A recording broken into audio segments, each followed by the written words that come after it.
el próximo viernes 12. Entonces, para que por favor ya tengamos pues todo preparado.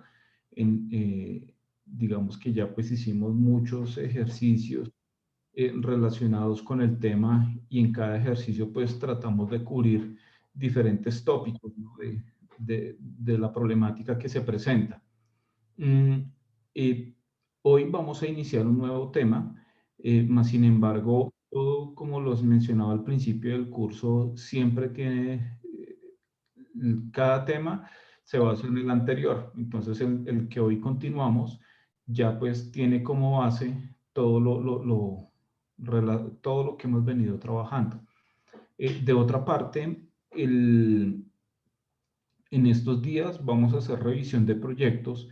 La idea es que ustedes, para poder hacer la revisión, ya tengan montados los alineamientos de diseño, ¿sí? Para que lo podamos revisar conjuntamente. La idea es que hay 20 minuticos por grupo. Vamos a hacer diariamente de a tres grupos y vamos a abarcar pues eh, todo el compendio de proyecto y por favor verifiquen el enunciado que tenemos. La idea es que vamos a dividir el proyecto en dos fases, ¿no? La primera fase es esta entrega de curvas circulares, que es lo que vamos a dejar pues listo con todas estas revisiones, ¿no? Entonces, para que por favor, es importante que participen en estas revisiones, ya que de ahí viene la entrega que debe quedar lista para, si la memoria no me falla, es el 12 de abril. Entonces, para que por favor ahí estemos sincronizados. Bien, entonces vamos a iniciar ya nuestro tema de hoy, el cual, como lo pueden ver ahí en la presentación, se refiere a la... Fabián, perdón. Es, Adelante. es que en el chat hay unas preguntas que me parecen importantes. No. Dicen que la primera es si el parcial va a durar las 3 horas de la clase. Sí, sí, sí, gracias, no las había visto. Sí, el parcial va a durar las 3 horas de la clase. Digamos que pues está diseñado para hacerlo en menos tiempo, pero sí, van a ser las 3 horas. Eh, este tema que vamos a arrancar hoy no entra en el parcial. Muchas gracias, Ana Sofía. Lo que vamos a ver no entra en el parcial hoy. Sí. ¿Cuántas preguntas van a hacer? Normalmente son 8, de las cuales 3 o 4 pueden ser de teoría y muy sencillas, y 5 o 4 de ejercicios relacionados con todo lo que hemos visto, ¿no? Relación de radios, todo el tema de diagramas de Peralte, curvas circulares, todo lo que vimos en estos días de ejercicios. Puede estar ahí incluido una pregunta específica de algo que componga un ejercicio. Pues un ejercicio completo no se puede, ¿no? Y no, el tema de devolverse en preguntas no es posible, porque pues ustedes entenderán, como se los he comentado ahí en varias oportunidades, eso pues facilita la consulta entre estudiantes y no es la idea, ¿no? Entonces digamos que las 2 horas y media que se van a dar de tiempo, las 3 horas, perdón, es suficiente para resolver el examen. Bueno, yo creo que sobraría tiempo, por lo que hay muchas que son de teoría, ¿no? Y que es un tema de, mejor dicho, si lo tiene uno claro o no. Básicamente es eso. Y cada ejercicio pues vendrá desarrollándose, van a ver pues son varios temas, no son los mismos, cambiarán cosas. Por ejemplo, cambia un ángulo, en un examen dice 19, en el otro 20, pero eso da resultados diferentes. Entonces es ese tipo eh, de elementos. El examen, la idea es que se conecten por SICUA, ya que queda montado como, sí, como examen para resolver de pregunta múltiple. Lo que sí les encargo es que la entrega del procedimiento es opcional, ¿no? Entonces, si ustedes desean que se tenga en cuenta posteriormente si hay algún requerimiento, pues se deja opcional, pero entonces la idea es que ustedes terminan su examen y deben enviar la hoja de trabajo o donde hayan resuelto su examen, un solo archivo, ¿no? Entonces, eso es opcional si ustedes lo quieren enviar, porque ahí pues es donde se analiza procedimiento, ¿no? O sea que podemos Entonces, enviar un Excel y si, digamos, no nos quedó bien la respuesta correcta, nos daría al menos algunos puntos por el Excel y el procedimiento que está ahí. exactamente, por el procedimiento. Así es, así es. Entonces, eso sería así. Y es opcional, el que lo desee enviar, lo envía apenas finalice su examen. Tiene que ser, eso sí, inmediatamente se envía el examen, ¿no? Entonces se revisa el registro de envío de examen con el registro de envío ¿de qué? Del procedimiento y se tiene en cuenta, exactamente.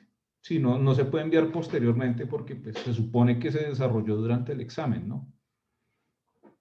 Entonces tiene que ser inmediatamente. Un Excel y lo suben, sí, no hay ningún problema.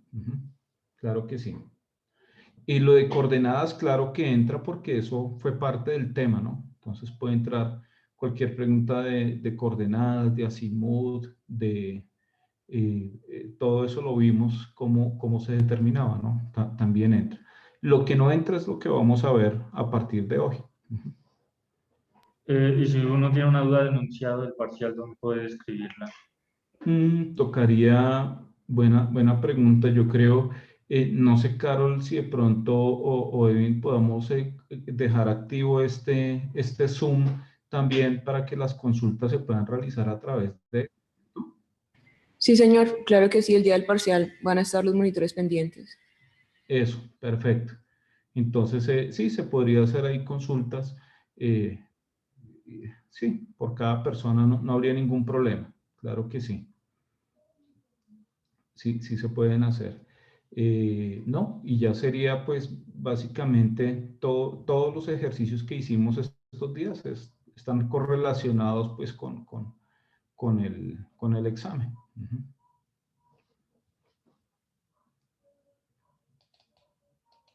Y bueno, no sé.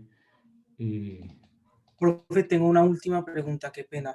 Sí, adelante. Para las preguntas de ejercicios, ¿salen únicamente del tema que hay en el taller o pueden salir cosas de lo que no vimos, de temas que no estén incluidos en el taller de curvas? Y pues puede salir de las presentaciones que ustedes las tienen, de todas las presentaciones que hay, o del taller. De ahí salen todas las preguntas. Y inclusive, sí, del taller o de todo lo que hay en las presentaciones, que pues es básicamente lo mismo, ¿no? Ahí está incluido absolutamente todos los temas. Y de transporte también, ¿cierto? Sí, claro, también, de tránsito también puede entrar, puede ser del taller o de cualquier aspecto de teoría que se haya visto en lo de tránsito, claro, hace parte del temario. Sí, así es. Gracias, profe. A ustedes. Bien, gracias. Bueno, entonces, a través pues de Carol, de Laura y de Edwin, se van a cuadrar los horarios para revisión de proyecto. De pronto hoy sí les encargaría si arrancamos de 6:30 a 7:30. Hacemos los tres grupos de hoy. Ahí tengo hoy un tema adicional. Entonces, de 6:30 a 7:30. Verificamos hoy los grupos. Ahí nos corremos unos minuticos y miramos los proyectos. Y pues mañana va a ser igual, de 6:30, de 6 a 7 y miércoles igual, así sucesivamente. Bueno, y vamos a iniciar ahora sí la clase de hoy. Nuestro tema, nuestro siguiente tema, hasta el momento hemos visto todo lo relacionado con velocidad, distancia de visibilidad de parada y radios de curvatura y peraltes, pero hay un elemento importante en la planimetría que son las curvas de transición. Que es el tema que vamos a iniciar hoy. Las curvas de transición, sobre este tema de curvas de transición vamos a ver definición, cálculos y ejemplos como siempre lo hemos venido realizando. Y por definición, el alineamiento en planta de la vía consiste en el desarrollo geométrico de la proyección de su eje sobre un plano horizontal conformado por tramos rectos tangentes enlazados por curvas simples, compuestas y de transición, que ese sería básicamente el tema que nos ocuparía a partir de este momento. Nosotros tenemos, de lo que hemos podido ver hasta el momento, hemos trabajado curvas simples de un radio, curvas compuestas, que son las compuestas, son las que se diseñan en el mismo sentido con entretangencia cero. Realmente eso son curvas compuestas, pueden ser de 2 o más radios. Nosotros hemos trabajado en ejercicios que hemos hecho de dos radios. Y transición, y las de transición, que son curvas tipo espiral, de las cuales pues podemos encontrar la clotoide o espiral de Euler, la lemniscata de Bernoulli y la parábola cúbica, que son típicamente las que normalmente se utilizan en el diseño de carreteras, incluso de líneas férreas también. Y básicamente cada uno de estos elementos pues está constituido pues por unas ventajas, unas desventajas, unos elementos, cálculos, criterios y normas entre tangencias y la localización, básicamente. Las curvas circulares de transición, como se mencionó anteriormente, el alineamiento en planta de la vía consiste en el desarrollo geométrico de la proyección de su eje sobre un plano horizontal conformado por tramos rectos, tangentes, enlazados con curvas. La experiencia demuestra que los conductores que circulan por el carril exterior de la vía tienden a cortar la curva describiendo trayectorias no circulares e invadiendo el carril opuesto con peligro potencial de accidente. Además, la utilización de curvas simples hace que la curvatura pase bruscamente desde cero, que es el radio en una tangente, hasta un valor finito y constante en la curva.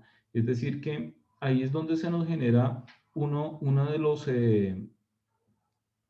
se genera una de las grandes desventajas de los arcos circulares, y es precisamente que en el punto PC y PT hay una transición brusca de un radio infinito, que es el radio de una tangente, a un radio muy pequeño, que es el radio de curvatura.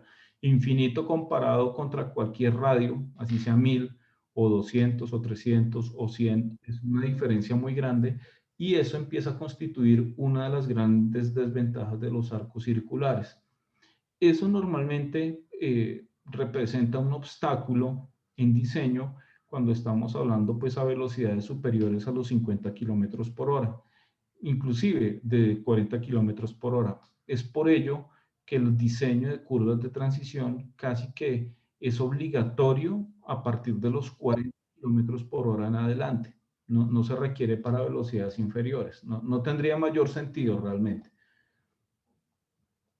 Esta discontinuidad se presenta en el punto de unión del alineamiento recto con el circular, lo que estamos hablando en este instante. Esto no es aceptable en el diseño moderno, pues aparte de ser incómodo para el conductor, puede causar accidentes debido a las fuerzas centrífugas. Esto, digamos que el caso crítico para esta condición es el semirremolque de un camión, de un C2G, de un C5, mayor de C5 o un C4, donde va a encontrar un cambio fuerte en la curvatura cuando pasa de la tangente al arco circular. Diversos procedimientos se han establecido para efectuar la transición de la curvatura entre los alineamientos rectos y circulares. Entonces, acá vemos cómo tenemos aquí en la tangente, aquí en la tangente tenemos un radio infinito y vamos a hacer una transición de la curvatura hacia el PC. Es básicamente lo que vamos a tratar de hacer. Entonces vamos a buscar gradualmente pasar de radio infinito al radio en PC. Inicialmente esas curvas de transición digamos que ese efecto también lo experimentan los trenes, y esas curvas de transición vienen en un inicio de poder acomodar los vagones, digamos, en un cambio de trayectoria suave entre la tangente y el arco circular, y se generaban esas curvas de transición. Es decir, que el origen de esas curvas de transición son el trazado de líneas férreas. Y pues se adoptó en la medida en que el vehículo de diseño empezó a crecer, se hizo necesaria la utilización de este tipo de elemento.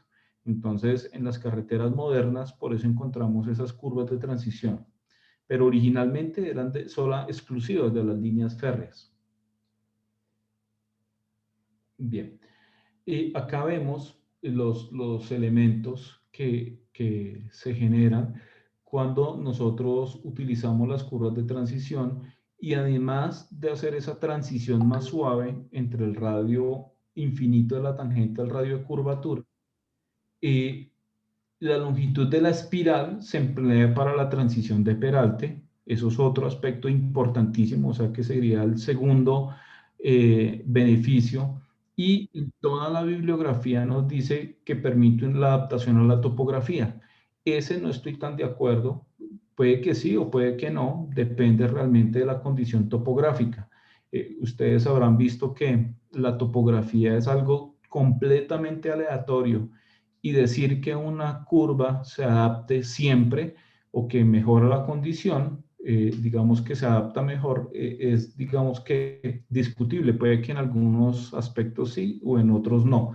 Entonces digamos que en la teoría dice que permite la adaptación a la topografía, pero depende. Realmente este tercer, digamos, como beneficio es relativo.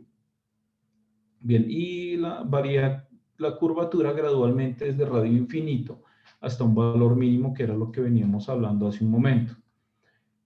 La clotoide o espiral que normalmente nosotros utilizamos en diseño de vías es la espiral de Euler, que básicamente tiene una relación o un parámetro A, nosotros lo vamos a llamar A, que correlaciona el radio con la longitud de la espiral. Y este parámetro A tiene unas condiciones mínimas que ya ahorita más adelante la vamos a ver, y es un parámetro adimensional.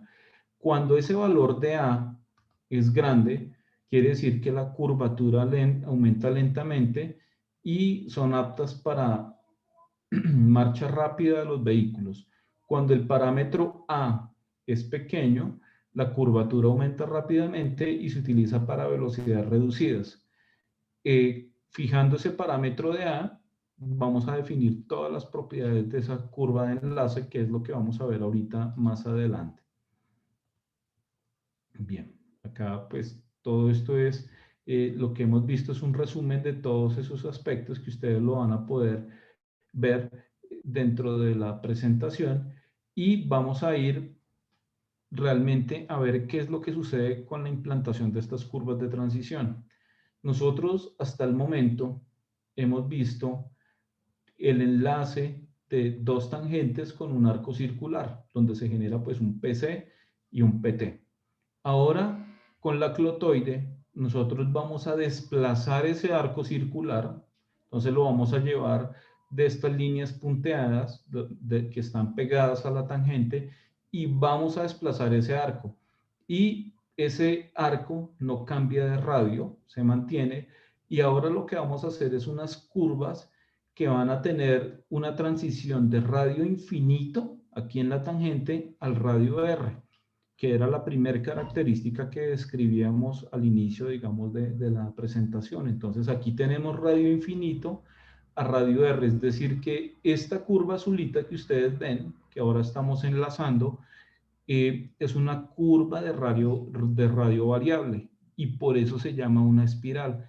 Y una espiral, entonces, se define básicamente pues por la integral de la relación de la deflexión de esta espiral con respecto al radio.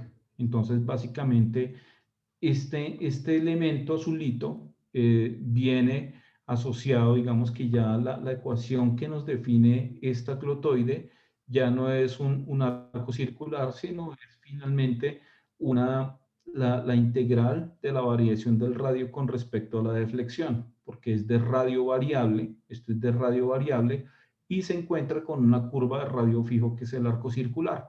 Ese radio variable genera una curva tipo espiral, y esa curva tipo espiral permite adaptarse de un radio infinito a un radio R, que es básicamente lo que estábamos hablando hace un momento. Y esa curva de radio variable o espiral tiene una longitud LE, que la vamos a llamar de ahora en adelante LE, y ese LE básicamente simboliza la longitud de ese elemento de radio variable, que lo tenemos aquí. Y ese LE está directamente relacionado con el radio y el parámetro A que estábamos hablando ahorita hace un momento. Si yo despejo LE del parámetro A, ya vamos ahorita más adelante a hablar del parámetro, LE sería igual a A cuadrado sobre el radio. Y se definen unos elementos nuevos. Esos elementos nuevos se van a llamar el punto tangente espiral, que es donde la tangente va a tocar con la espiral, el punto espiral circular, que es donde la espiral conecta con el círculo, el punto círculo espiral, que es donde el círculo conecta con la espiral, y el punto espiral tangente, que es donde la espiral conecta con la tangente. Entonces aquí se nos define una nueva geometría donde estamos adicionando pues una curva de radio variable que la vamos a llamar espiral. Y por eso estas curvas ahora las vamos a llamar una curva espiral círculo espiral, porque tiene una espiral de entrada, un círculo central y una espiral de salida. Entonces se van a llamar curvas espiral círculo espiral, donde vamos a definir una geometría, vamos a considerar acá, estas líneas punteaditas que aparecen y desaparecen, básicamente son unas perpendiculares al radio. ¿Sí? Entonces acá, este es el radio que define el arco circular rojo, y estas líneas punteadas son perpendiculares a ese radio, en el punto EC y en el punto CE. Y esa perpendicularidad me genera un ángulo de desviación con respecto a la tangente. Ese ángulo de desviación lo vamos a llamar θ sub e, y ese se llama la deflexión de la clotoide o de la espiral. Y finalmente lo que me va a definir la clotoide es el radio variable, ¿cierto?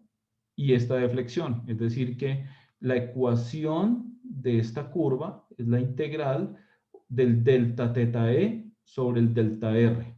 O sea, la relación que existe entre el delta de deflexión de la clotoide con relación al delta R, porque recordemos que aquí arrancamos con radio infinito y vamos reduciendo radio hasta llegar a R. Entonces, este elemento es muy importante y lo vamos a llamar la deflexión de la curva clotoide. Y esa deflexión en radianes va a ser igual a la longitud de la espiral sobre 2 veces el radio, θ e. Delta sub c, aquí observemos que ese θ e se nos forma aquí en estos dos elementos, considerando que la longitud de espiral de entrada sea igual a la longitud de espiral de salida, que básicamente son curvas simétricas, y se define pues en radianes por esta ecuación que correlaciona pues la longitud de espiral con el radio. Ahora se me forma un tercer elemento, la deflexión circular, que es este mismo arco que se me forma aquí en el centro del círculo, y donde, digamos, la sumatoria de θ e más delta sub c más θ e debe ser igual a la deflexión total. De ahí despejamos delta sub c y determinamos que delta sub c es igual a la deflexión total menos 2 veces θ e, suponiendo pues una curva simétrica. Hay curvas asimétricas. Luego viene la longitud circular, que es igual al radio, aquí lo tenemos, al radio por la deflexión circular. Esto sí proviene pues de la definición de la geometría que hemos venido realizando desde las clases anteriores.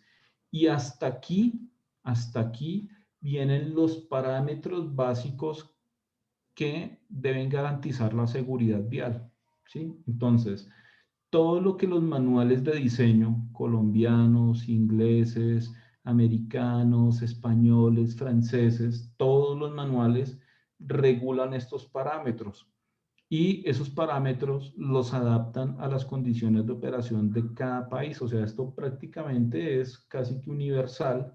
Y ya pues viene un tema de geometría, es decir, que los manuales, las normas de diseño de cada país regulan los parámetros que controlan estos criterios, ¿sí?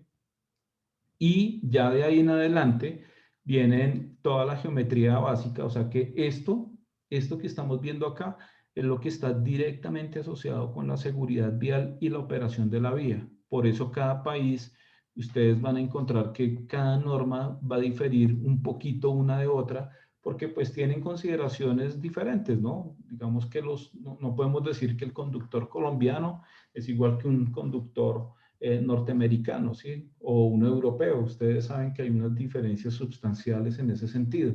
Entonces, dependiendo del régimen de cada país, se adoptan los parámetros que controlan todo lo que está correlacionado con la seguridad vial. Bueno, y también eso implica términos de costos. Y ya, de ahí en adelante, todo lo que va a aparecer aquí abajo de la presentación es una solución de la geometría que queda enunciada pues con esas variables.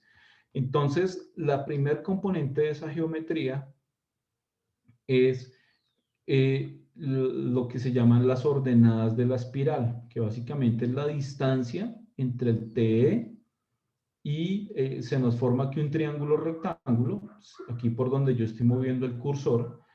Este es un cateto, Y sub C es el otro cateto, entonces XC es un cateto y Y sub C otro cateto de las ordenadas que me describen la distancia entre el TE y el EC.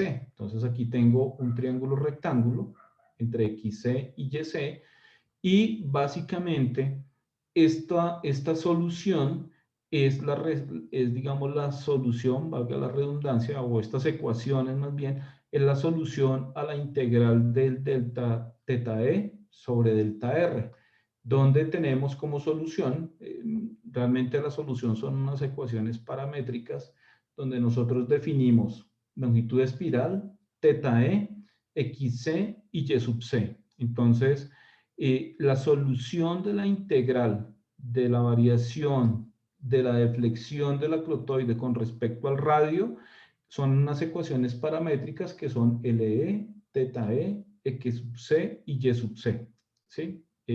Pero pues aquí ya las tenemos, digamos, despejadas, no tenemos que volver a resolver esa integral, donde X sub C es igual a LE por 1 menos teta E, y esto es una sucesión, ahorita la vemos, donde este primer término de esa sucesión es la cifra significativa, ¿no? Entonces, digamos que para efectos de reducir cálculos, se puede trabajar con este componente de la sucesión, que es la cifra significativa, porque teta E es un valor en radianes sobre 5 por 2 factorial, en radianes elevado al cuadrado es un número pequeño y sobre 10 es un número mucho más pequeño. Realmente la cifra significativa está aquí en este primer componente. Ahorita vemos parte de la ecuación ahorita. Fabián, qué pena, una preguntita. Sí. ¿Podría explicar de nuevo qué es la deflexión de la curvatura de la clotoide? Que no me queda tan claro. Claro, sí, la deflexión de la curva, perdón, me devuelvo, cuando yo trazo una perpendicular al radio, acá estas líneas que se ven aquí parpadeando sobre la curva, ¿cierto? Y donde yo tengo el cursor, se me forma un triángulo rectángulo. Ese triángulo rectángulo genera pues esta línea punteada, y esta línea punteada está a un ángulo teta E con respecto a la tangente principal, ¿sí? Ese ángulo teta E de esa línea punteada, que pues es perpendicular al radio, es lo que se llama la deflexión de la clotoide, ¿sí? Teta E. Y sí, básicamente, si ustedes observan, recordemos el concepto de deflexión, que es la variación del ángulo entre dos tangentes consecutivas. Entonces, vean que aquí tenemos una tangente, que es la línea negra continua, y luego aquí se me desprende una línea negra punteada. El ángulo de desviación entre las dos, pues es la deflexión de la clotoide, ¿sí? Lo que pasa es que aquí se encuentran en el centro y conforman un tercer elemento, que es la deflexión del arco circular. Pero finalmente esta deflexión de la clotoide, pues conserva el mismo concepto teórico de deflexión, ¿no? Es el ángulo entre dos tangentes. Solo que como es la que conforma, digamos, son un par de tangentes que contienen la clotoide, la espiral, por eso se llama la deflexión de la espiral. Sí, sí Listo, quedó. gracias. Ujú, sí. Sí. Perfecto. Bueno, entonces estábamos acá calculando los elementos XC y YC, y estos elementos ya son netamente geometría, ¿no? Pura geometría, en función de las ecuaciones paramétricas que solucionan pues la curva tipo clotoide. Vienen otros elementos, estos que vemos acá, K y P, que se ven acá parpadeantes, y el disloque se le da o se conoce con disloque el desplazamiento que tuvo el arco circular con respecto a la tangente. Entonces va a tener dos componentes, K, que es la distancia entre el inicio de la clotoide hasta el inicio anterior del arco circular, si lo observan acá, y P, que es el desplazamiento perpendicular a la tangente. Entonces, K y P es, digamos, las coordenadas, por llamarlo de alguna manera, o las ordenadas, que se desplazó el arco circular con respecto al arco circular que era tangente a las tangentes, valga la redundancia. Y está compuesto por estas dos ecuaciones que pues es pura geometría también. Es resolver la geometría ahí pues conociendo XC y YC, digamos, es resolver esa geometría y obtendríamos estas ecuaciones. O sea, esto que estamos viendo acá ya es geometría. Y viene el elemento principal de la clotoide, que es básicamente la tangente de la espiral, que es la distancia entre el PI y el punto TE, y la externa, que es la distancia entre el vértice o PI hasta el arco circular. Entonces vean que es lo que les mencionaba ahorita, parámetros de control, seguridad vial y parámetros de geometría, que están pues asociadas ahí a la resolver la formulación matemática de todo lo que conforma, de todos los elementos que conforman la clotoide.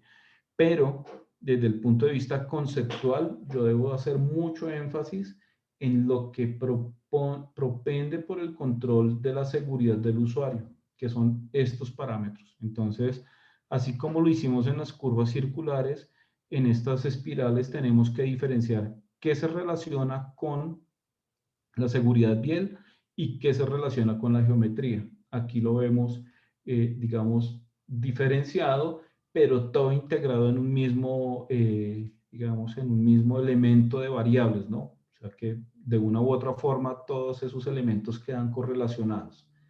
Bien. Profe, tengo una pregunta. Sí, adelante. Es que estoy un poco confundido con los términos. ¿La clotoide es toda la curva en conjunto y la espiral es una parte? ¿O son sinónimos? No entiendo muy bien los términos, la diferencia entre los dos. Ok. No, finalmente la clotoide o espiral, realmente es la misma, son estas dos curvas. Es clotoide o espiral, es conocida con los dos nombres. Lo que pasa es que clotoide, o digamos que cada nombre proviene digamos, de su definición matemática.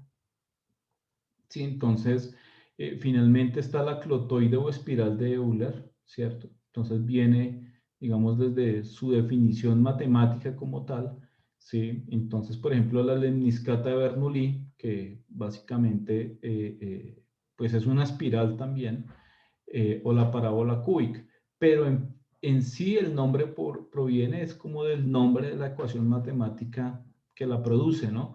Entonces es clotoide o espiral de Euler. Pero es lo mismo, realmente es lo mismo. Vale, profe, gracias. Ok, con gusto. Bien.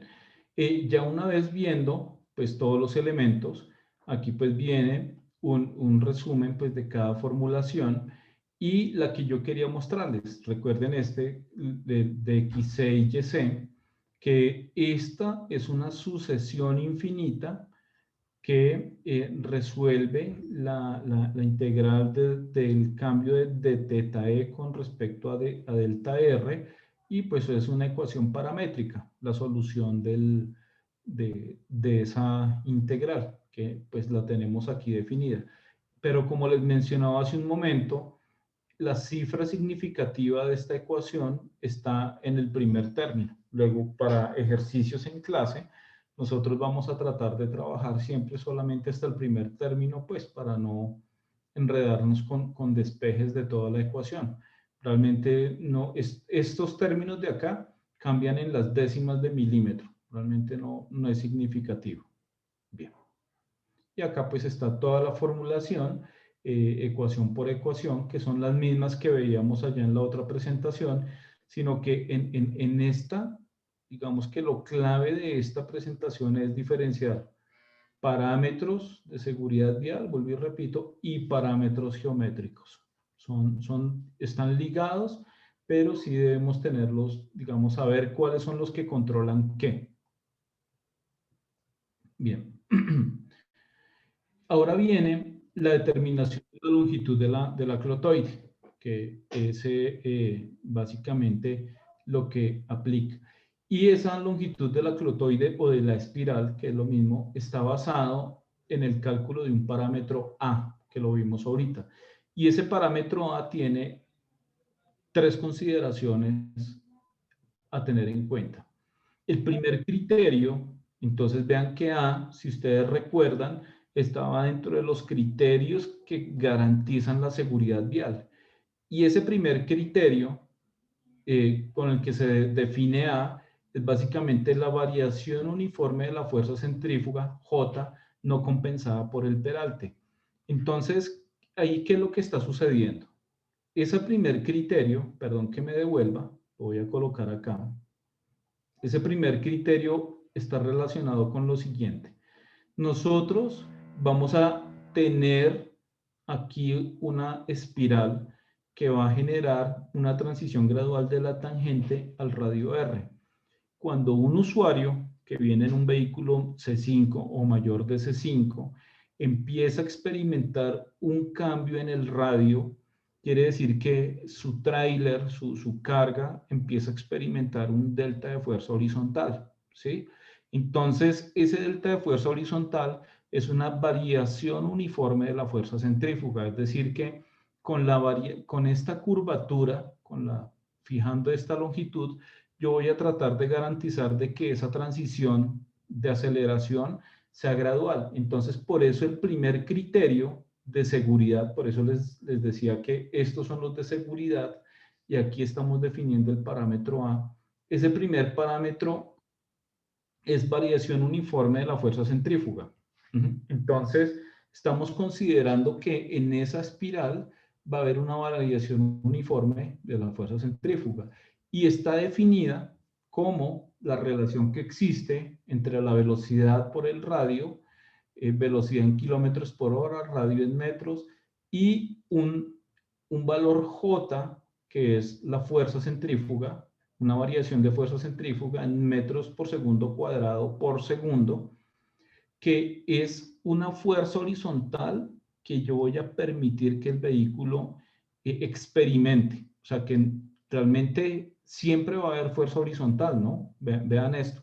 Pero esa fuerza horizontal que va a experimentar el vehículo está controlado por unas normas y no va a permitir que el vehículo salga de circulación. Entonces vean que aquí estamos viendo un tema muy clave de la seguridad vial, porque de todas maneras en esa trayectoria curva vamos a permitir que nuestro camión, recuerden que un tráiler de un camión es un ladrillo con llantas, ¿no? Es un elemento rígido que va de 35 toneladas o más, que va a empezar a experimentar fuerza horizontal. Pero la vamos a controlar con digamos, este factor de variación uniforme de esa aceleración. De acuerdo con esto, los diferentes manuales en los diferentes países, era lo que les mencionaba ahorita hace un momento, definen cuánto es la carga, cuánto es esa fuerza máxima que voy a permitir que experimente el vehículo. Entonces, cada país tiene parametrizado con ese valor de J de acuerdo a la operación, ¿no? Realmente eso depende muchísimo de la operación para garantizar una condición segura. Aquí nosotros estamos muy de la mano con el manual AASHTO, que tiene valores similares de variación uniforme de la fuerza centrífuga. Entonces, este es un parámetro de control, seguridad vial, ¿no? Ojo. Y de una u otra manera está correlacionado con el peralte. Observen que acá nos aparece el peralte, es decir, que hay una relación directa entre el peralte y, bueno, una relación inversa, está en diferente posición de la ecuación, entre el peralte y ese J. Es decir, que está todos los elementos, si ustedes observan, ¿se acuerdan lo de el radio mínimo? Vean que aquí tenemos todos los elementos, lo del 127R, todos los parámetros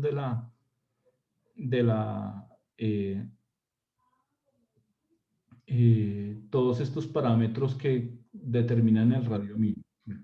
¿Sí está claro este componente, este primer criterio? Bueno, cuando esa longitud no es relevante, ¿sí? Es decir, cuando este criterio no prevalece, el segundo criterio que debe prevalecer es la limitación por transición de peralte. Es decir, que esa espiral me debe permitir un cambio gradual de la aceleración y también me debe permitir la transición de peralte. Yo debo establecer cuál de los dos parámetros prima sobre esa espiral, ¿sí? Entonces, el parámetro A asociado a la transición de peralte es igual a la relación, si se acuerdan de esta, peralte por ancho de carril sobre pendiente relativa. Esta es nuestra ecuación de longitud de transición. ¿Y qué es longitud de transición?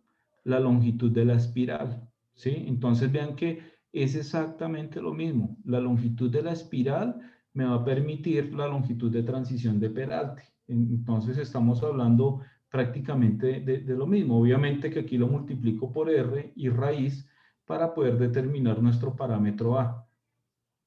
Aquí tenemos nuestro segundo criterio, que está limitado por la transición de peralte, y acá obviamente eso depende de la pendiente relativa, que es la ecuación que estamos viendo, la tabla que hemos siempre visto de INVIES, ¿no?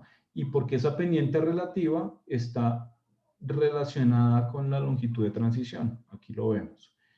Y hay un tercer criterio que se divide en dos acápites. El primer acápite es asumir un disloque mínimo de 25 centímetros. ¿Qué es disloque? Recordemos, es la separación del arco circular original contra la tangente y al desplazado por la clotoide. Quiere decir eso que si yo debo garantizar un disloque mínimo de 25 centímetros, esto visualmente o desde el punto de vista de la percepción va a generar una diferenciación al usuario. Entonces, esta condición va a, o se requiere para que el usuario vea la diferencia entre la clotoide y el arco circular, ¿sí? Entonces, es importante que como mínimo ese disloque sea 25 centímetros. Y cuando el disloque es 25 centímetros, es decir, cuando P, el parámetro P que definimos como disloque es 25 centímetros, nuestro valor de A es igual a 6 por radio al cubo a la 1/4, ¿sí? Y el segundo acápite de esa condición de percepción y estética es garantizar que la deflexión θe de la clotoide o de la espiral sea mínimo 3 grados. Entonces vean que es o 25 centímetros de disloque o 3 grados de deflexión. Cuando es 3 grados de deflexión, nuestro A mínimo es, aquí lo tengo, se me pasó, bueno, ahorita lo copiamos. El A mínimo es la relación de R por L. La longitud de la clotoide, la máxima es 1. ¿Puedes devolver un momento, por favor? Claro. Gracias. Ahí. Ok. Aquí hay una ecuación adicional que no la veo acá. Ahorita se las comparto, o perdón, la busco y se las comparto para que quede completo ahí. Ok, faltó un datico faltó ahí, qué pena. Ven, ahorita lo vemos. Aquí nos faltó una ecuacioncita. Esto queda, aquí falta una ecuación, pero básicamente lo que nos dice esto que A mínimo es debe ser mayor o igual a la relación del radio con la longitud. Bien. Y por último, hay unos parámetros de control donde el parámetro A máximo debe ser igual a 1.s es el radio y pues finalmente la clotoide A va a ser igual al cuadrado a la relación de R por L, donde L es la longitud espiral mínima, que va a ser igual pues al A cuadrado mínimo sobre el radio. Este sería, digamos, como nuestra mínima longitud y esta sería nuestra máxima longitud o nuestro máximo parámetro A. Estos son unas recomendaciones que existían en el manual de 1998, donde ellos calculaban para diferentes anchos de carril el parámetro A. Este era el parámetro A de las curvas de transición, calculado para diferente velocidad, para diferentes radios, y vean que estaba criterio 1, criterio 2 y criterio 3, caso 1 y caso 2. Esto era el manual de 1998. En el manual del 2008, esto se suprimió y cada ingeniero debe calcular sus parámetros básicos, ¿no? Porque pues se tienen algunas consideraciones diferentes que ya veremos más adelante. Bien, y acá vemos, este es un esquema tipo, digamos que esto es prácticamente como el ejemplo que les mostré, pero así ustedes lo van a encontrar en todos los libros, en los libros españoles, ingleses, franceses. Esto es copiado de un texto, un manual X, en el manual peruano, chileno, ecuatoriano, en el que ustedes miren, esto es exactamente igual. Y los parámetros pueden cambiar un poquito en su terminología, pero básicamente la formulación de todos es el mismo. Por ejemplo, en este manual, P lo llaman delta R, por ejemplo, ¿no? Pero pues es básicamente todo lo mismo. Aquí vemos una curva asimétrica donde la longitud de espiral de entrada es diferente a la espiral de salida. Aquí vemos una curva que no tiene arco circular, de ellas hablaremos más adelante. Aquí viene un enlace entre dos curvas clotoides. Esto se utiliza muchísimo en España. Ellos digamos, difieren un poquito de la implementación de curvas de nosotros, porque ellos enlazan curvas espirales unas con otras. Nosotros aquí poco lo hacemos de esa manera. Esta es una forma de realizarlo. Aquí vemos enlaces de curvas espirales de diferente sentido y pues digamos que esto es como conocimiento general de los parámetros. Civil 3D nos ayuda con todos estos elementos. Digamos que nosotros, ¿qué es lo que nos interesa? Tener el tema conceptual Y el de seguridad vial, claro, eso es realmente nuestra, digamos, preocupación, debe ser siempre en ese sentido, porque digamos que todo el componente matemático, ya sea una hoja de Excel o el mismo software de Civil 3D, nos permite manejar eso. Pero el concepto general de la seguridad vial es del ingeniero, ¿no? Entonces, para que tengamos muy clara la diferencia. Bien, esto es exactamente lo mismo. Acá ya esto lo habíamos visto. Pero acá quiero llamar la atención en lo siguiente. Este es todo nuestro sistema de ecuaciones. Vuelvo y repito, insisto mucho, parámetros de seguridad vial, parámetros geométricos. Y todo esto tiene que ir de la mano con el diseño de transición de peraltes. Entonces, nosotros tenemos aquí nuestra curva de peraltes y ahora observemos qué sucedió. El punto TE, el TE, viene a ser el mismo E0, ¿sí? El punto EC viene a ser el mismo E total. El punto CE viene a ser el mismo E total y el punto ET viene a ser el mismo E0.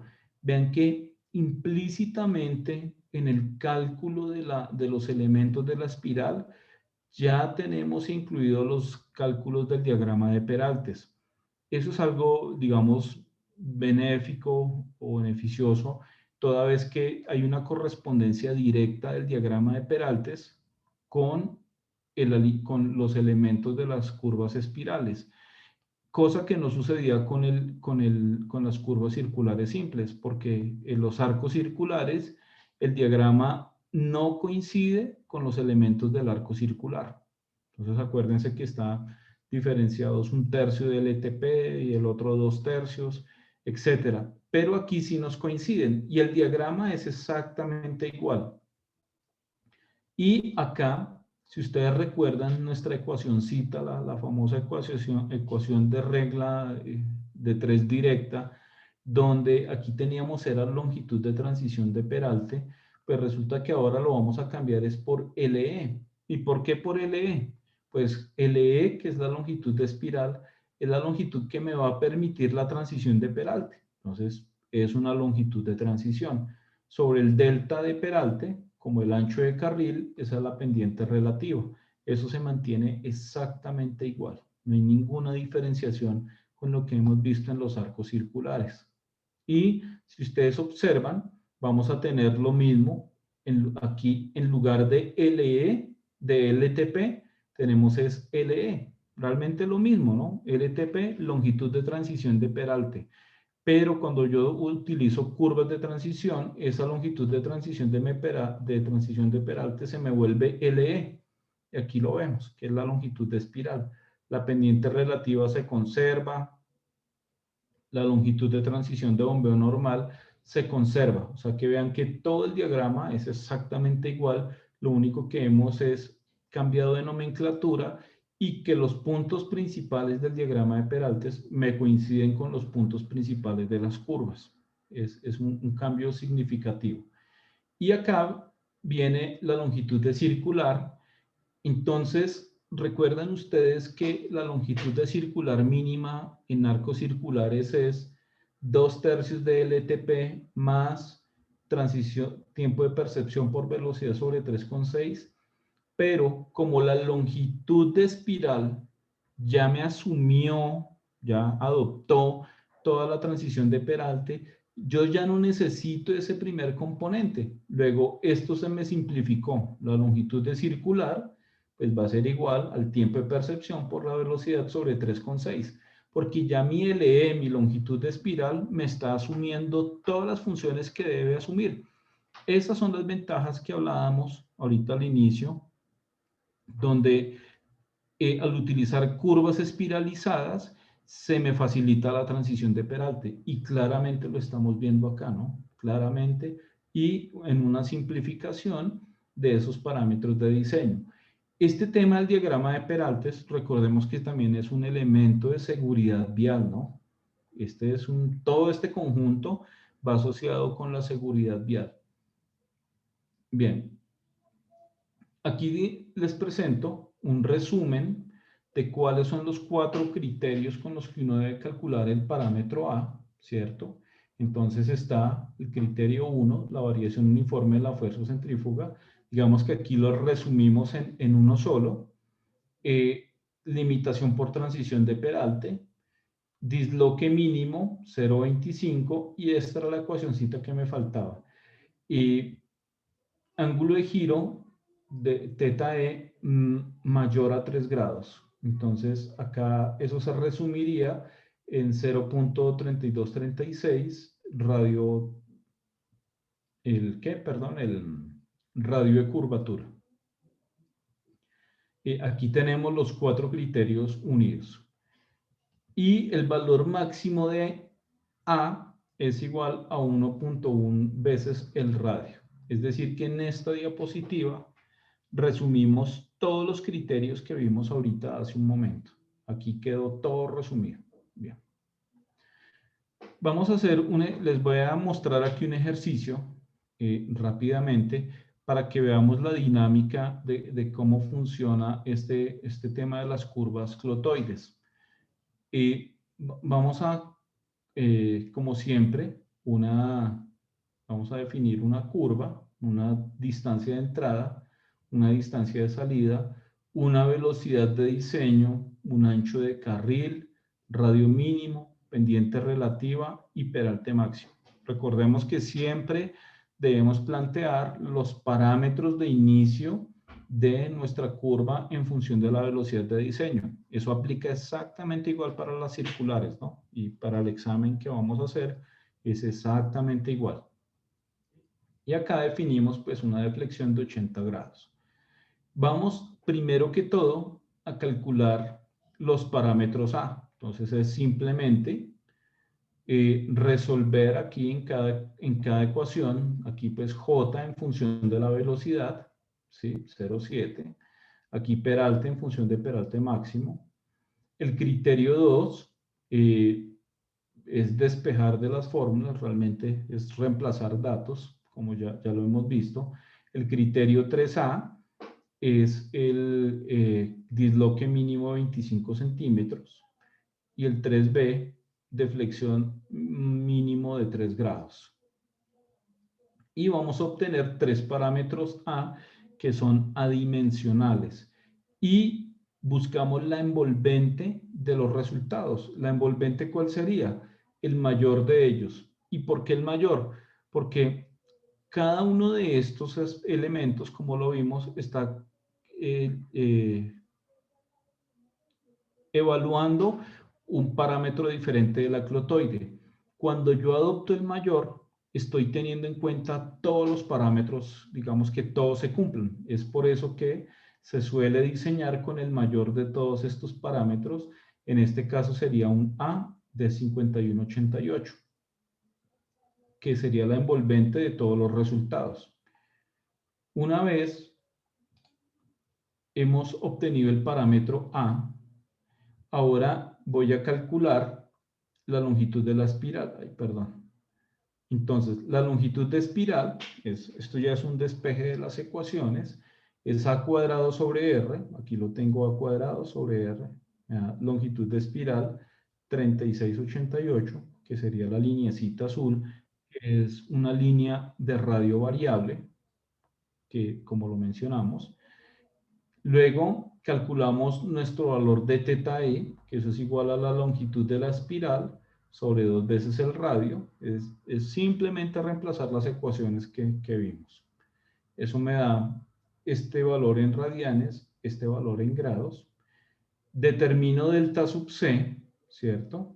Delta sub C, que sería igual a delta menos 2 teta E, me daría 51 grados.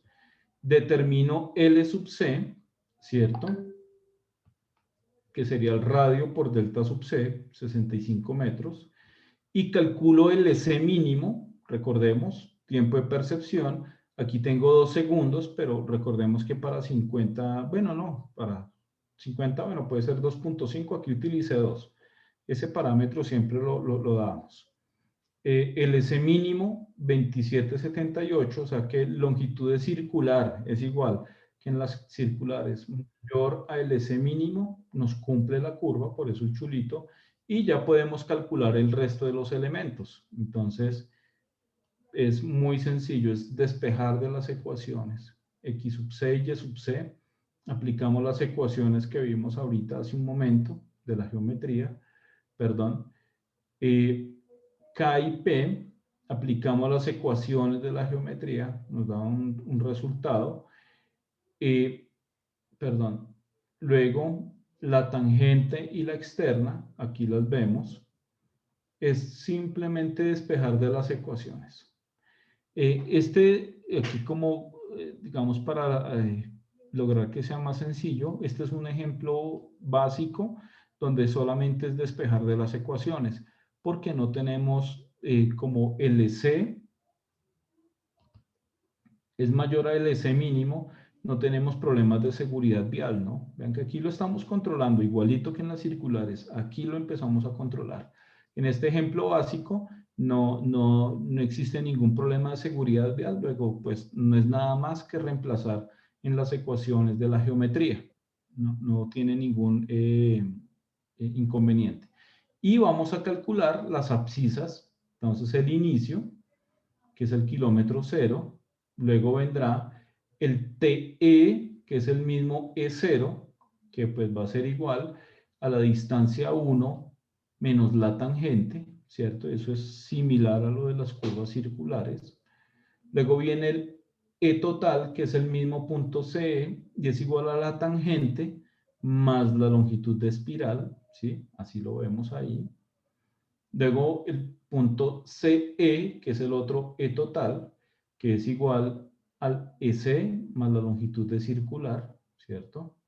Y luego el E total, que pues es el punto E0, que es igual al EC más la longitud al CE, perdón, más la longitud de espiral.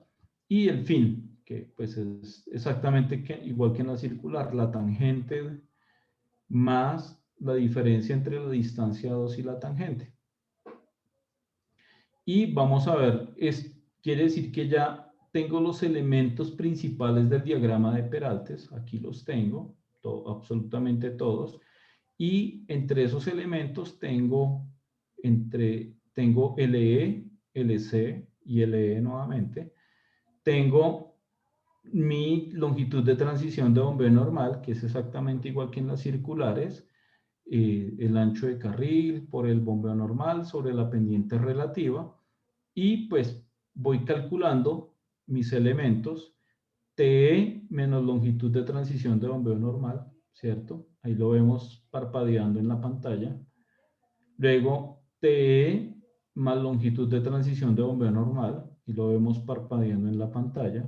Eso no tiene, es exactamente igual que en las circulares. Y de manera análoga, calculamos el EIG, que depende del punto de salida, y el E final. Vamos que eso es exactamente igual a lo de circulares. Y nuestro diagrama ya pues es mucho más sencillo que con los arcos circulares.